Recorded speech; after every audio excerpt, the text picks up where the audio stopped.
ஸ்ரீசக்கர வரதாச்சாரியம் சுத்தசத்வ குருத்தமம் ஸ்ரீநிதிம் ராகவம் வந்தே அபார கருணாகரம்.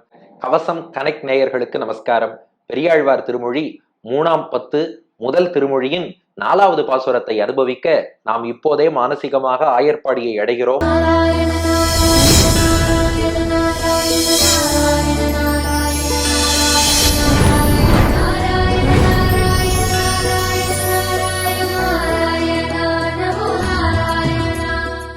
பெரியாழ்வார் யசோதை குட்டி கண்ணனை பார்த்து சொல்றா, அஞ்சுவன் அம்மம் தரவே, உனக்கு பால் ஊட்டவே பயமா இருக்கு. கண்ணன் சொன்னான், நான் என்ன பேயா பிசாசா, எனக்கு என்ன பால் ஊட்ட பயமா இருக்குங்கிற? பெரியாழ்வார் யசோதை சொன்னா, இல்லடா, ஏகோ விஷ்ணுர் மகத் பூதம்னு சொல்லுவா.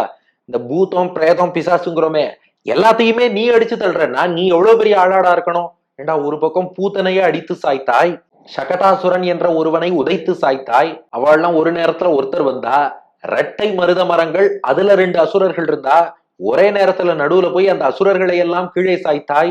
இத்தனையும் பண்ண உன்னை பார்த்தா எனக்கு பயமா இருக்காதா? உனக்கு எப்படிடா நான் தாய்ப்பால் ஊட்டுறது? நீ என் குழந்தை கிடையாது, நீ பரம்பொருள் அப்படின்னா.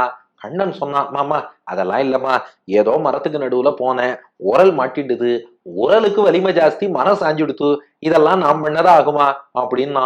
பெரியாழ்வார் யசோதை சொன்னா, வர்றா, உலகத்துல யாராலுமே பண்ண முடியாத சில லீலையெல்லாம் நீ பண்ற.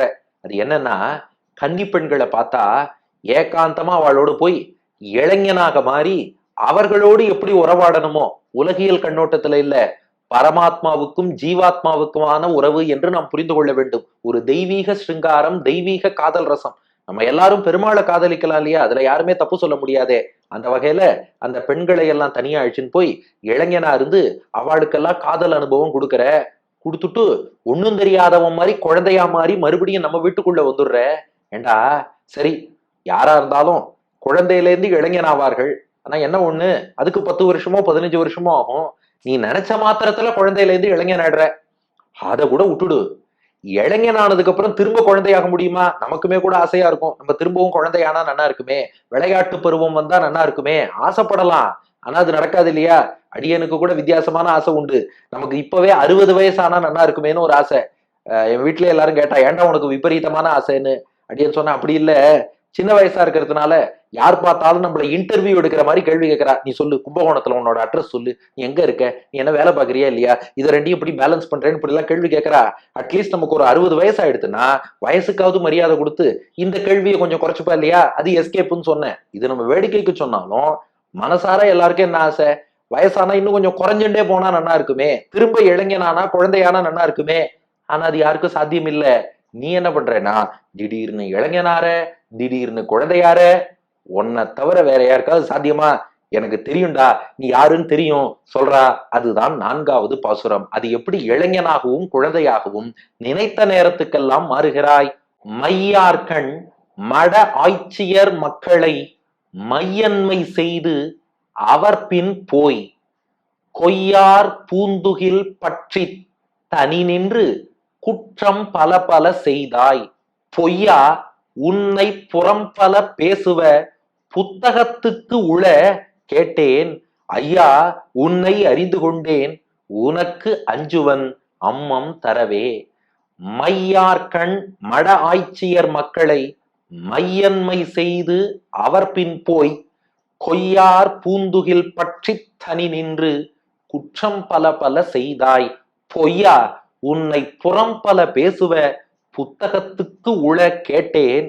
ஐயா, உன்னை அறிந்து கொண்டேன், உனக்கு அஞ்சுவன் அம்மம் தரவே.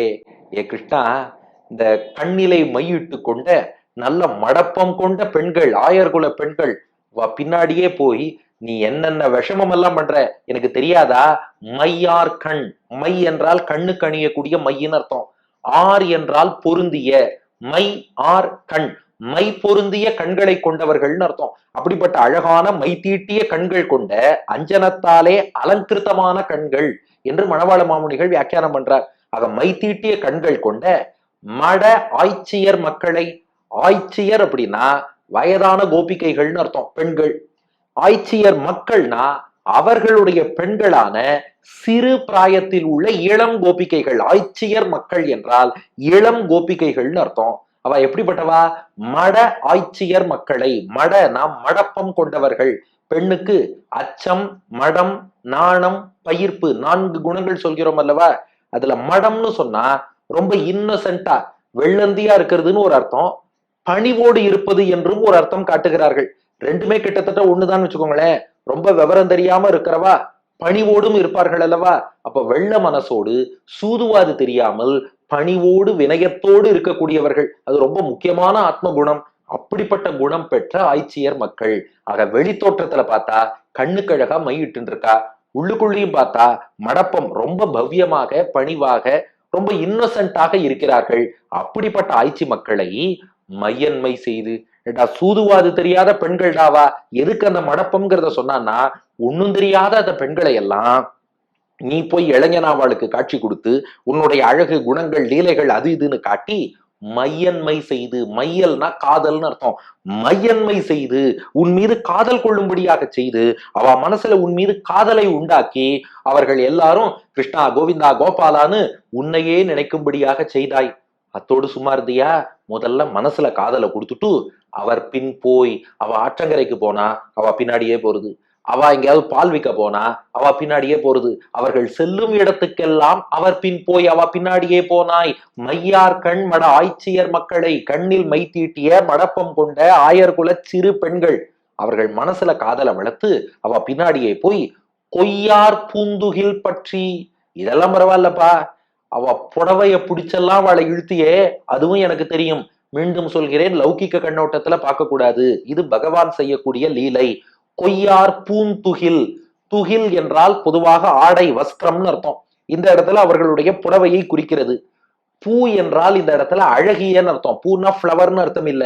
பூந்துகில் அப்படின்னா அழகான சேலைகள் அவ கட்டின்னு இருக்காளாம். அது என்ன கொய்யார் பூந்துகில்னா என்ன? பூனா அழகிய, பூந்துகில்னா அழகான புடவை. கொய்யார் பூந்துகில்னா அதுக்கு மணவாள மாமுனிகள் வியாக்கியானம் பாருங்கோ. கொய் என்றால் கொசவம்னு அர்த்தமா. நீங்க புடவை எப்படி மடிச்சு மடிச்சு கட்டுறத கொசவம் வைத்தல்னு சொல்றோம் பாருங்க, அந்த கொசவத்துக்கு நல்ல தமிழ் வார்த்தை என்னன்னா கொய் என்பது. ஆர்னா பொருந்தி இருக்கக்கூடிய, மையார்னா மை பொருந்திய கண்ணு பார்த்தோம் இல்லையா? கொய்யார் என்றால் கொசவம் பொருந்திய. கொய்யார் பூந்துகில்னா நன்கு கொசவம் வைத்த சேலைன்னு அர்த்தம். இந்த கொசவத்தை பத்தி எதுக்கு சொல்லணும்னா, அந்த கொசவத்தை பிடிச்சு கண்ணன் இழுத்து அவள்கிட்ட போய் விஷமம் பண்றானா.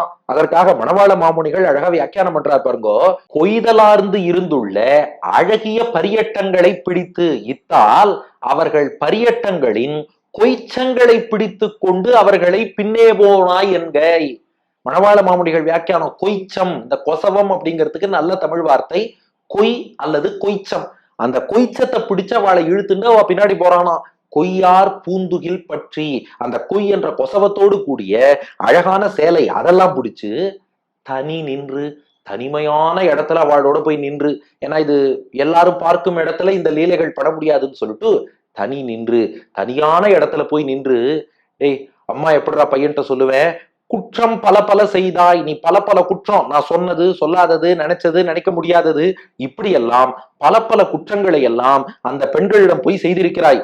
எல்லாம் பண்ணிட்டு பழையபடி குழந்தையா மாதிரி ஒண்ணும் தெரியாதவன் மாதிரி என் முன்னாடி வந்து நிக்கிற.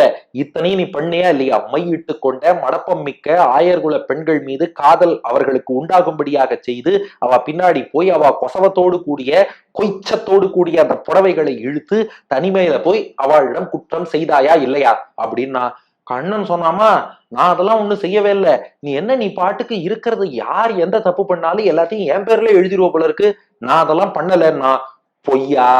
ஏய் பொய்யா, பொய் பேசாதே, எனக்கு தெரிஞ்சு போச்சுடா, நீ பேசுறதெல்லாம் பொய், பண்றதெல்லாம் நடிப்பு, நீ யாருன்னு எனக்கு தெரியும்.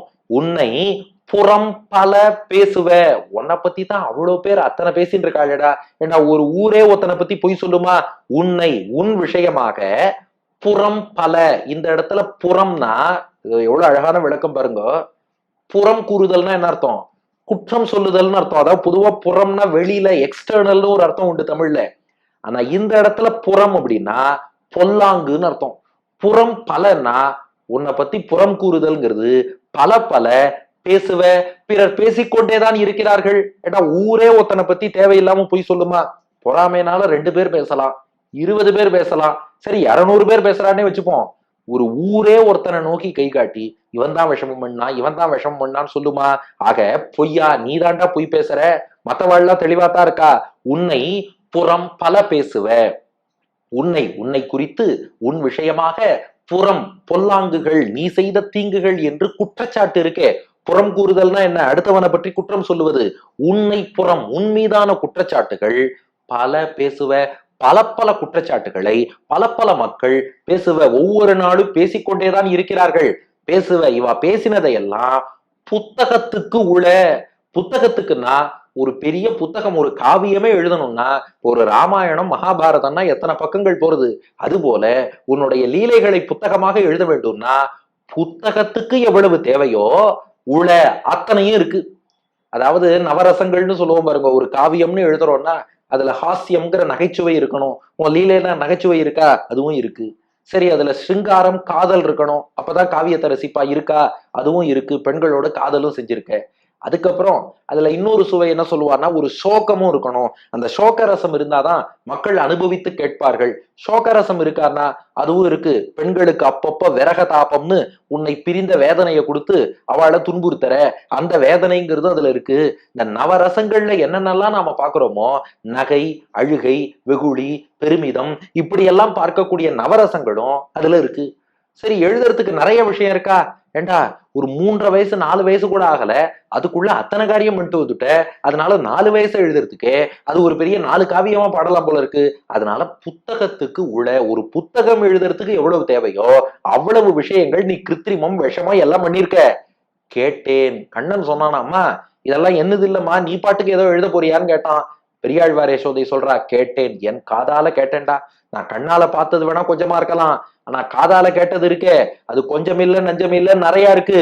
கேட்டேன், என் காதார கேட்டேன், கேட்டதெல்லாம் எழுத போறேன். வால்மீகி எப்படி நாரதரிடம் இருந்து தான் கேட்டதை ராமாயணமாக எழுதினாரோ, அது போல ஊரார்ட்டேந்து உன்னை பத்தி நான் கேட்டதெல்லாம் நான் ஒரு புத்தகமாக எழுத போகிறேன். அத்தனை விஷமம் நீ பண்ணிருக்க. புத்தகத்துக்கு உள்ள கேட்டேன். ஐயான்னா, ஐயான்னா தலைவனேன்னு அர்த்தம். போன பாட்டிலேயே அம்மான்னு சொன்னா, அம்மானாலும் தலைவன் அர்த்தம் சொன்னாய். இப்ப ஐயானாலும் தலைவனானா? இங்க மாமுனிகள் வியாக்கியானத்துல வேறுபாடு காட்டுறார். இங்க ஐயா தலைவன் எந்த விதத்துல தலைவன்னா, விஷமத்துக்கு நீதாண்டா தலைவன். உலகத்துல ஒன்ன போல யாருமே விஷமம் பண்ண முடியாது. நிறைய சொல்றா இல்லையா, இவர் தானத்துக்கு தலைவர், இவர் தர்மத்துக்கு தலைவர். அது போல விஷமத்துக்கு தலைவன் அப்படின்னு ஒரு பட்டம் கொடுக்கணும்னா அது நீதான். விஷமத்தின் தலைவனே ஐயா. இங்க ஐயானா எனக்கு தலைவனே இல்ல, விஷமத்தின் தலைவனே, உன்னை அறிந்து கொண்டேன், உனக்கு அஞ்சுவன் அம்மம் தரவே. உன்னை பத்தி நன்னா புரிஞ்சு போச்சு. திடீர்னு இளைஞனாகிற, பெண்கள்கிட்ட விஷமம் பண்ற, குழந்தையா மாறுற, நீ சாமானியமானவனே கிடையாது. நீ பரம்பொருள். புரிந்து கொண்டேன். மையார்கண் மட ஆய்ச்சியர் மக்களை மையன்மை செய்து அவர் பின் போய் கொய்யார் பூந்துகில் பற்றி தனி நின்று குற்றம் பல பல செய்தாய். பொய்யா, உன்னை புறம்பல பேசுவ, புத்தகத்துக்கு உள கேட்டேன். ஐயா, உன்னை அறிந்து கொண்டேன், உனக்கு அஞ்சுவன் அம்மம் தரவே. மையார்கண் மட ஆய்ச்சியர் மக்களை மையன்மை செய்து அவர் பின் போய் கொய்யார் பூந்துகில் பற்றி தனி நின்று குற்றம் பல பல செய்தாய். பொய்யா, உன்னை புறம் பல பேசுவ, புத்தகத்துக்கு உள கேட்டேன். ஐயா, உன்னை அறிந்து கொண்டேன், உனக்கு அஞ்சுவன் அம்மம் தரவே. மை தீட்டிய கண் கொண்ட நல்ல பவ்யமான மடப்பம் கொண்ட ஆய்ச்சியர் பெண்கள், அவர்களை எல்லாம் காதல் வயப்படுத்தி அவர்கள் பின்னாடியே போய் கொசவத்தோடு கூடிய புடவைகளை எல்லாம் பற்றி கொண்டு அவர்களை தனிமையில் அழைத்து சென்று பல பல குற்றம் அவர்களிடம் செய்தாய். பொய் பேசுபவனே, உன்னை பத்தி ஊரார் சொல்லக்கூடிய புகார்கள்லாம் புத்தகம் எழுதுற அளவுக்கு நிறைய வந்துருத்து. காதால கேட்டேன். விஷமத்தின் தலைவனே, உன்னை புரிஞ்சுனுட்டேன், உனக்கு பால் கொடுக்க பயமா இருக்கு. அடியன் வழங்கும் ஆங்கில வடிவம். ஓ Krishna, you went behind the young gopis who had kajal anointed on their eyes and who were very submissive. You made them fall in love with you. You caught hold of their saris, went behind them, took them to a secluded place and did a lot of mischiefs with them. Oh liar, people are giving a lot of complaints about you which will become a book in future. That much crimes you have committed. Oh, the Lord of crimes, I have understood you. I am afraid to feed you என்பது இதற்கான ஆங்கில வடிவம். கண்ணன் பார்த்தான், என்னம்மா இது, என் crime ரேட்டை இப்படியெல்லாம் நீ ஏத்திட்டே போற, நான் அதெல்லாம் ஒன்றும் பண்ணலம்மா, நீ ஏம்மா என்னை பத்தி இவ்வளவு சொல்றேன்னா. பெரியாழ்வார் யசோதை சொன்னா, சரி மத்தவா சொன்னதெல்லாம் விட்டுடு, நான் கண்ணால பார்த்த ஒரு காட்சியை சொல்லட்டுமான்னா. என்ன? அடுத்த பாசுரத்தில் காண்போம். பெரியாழ்வார் திருவடிகளே சரணம்.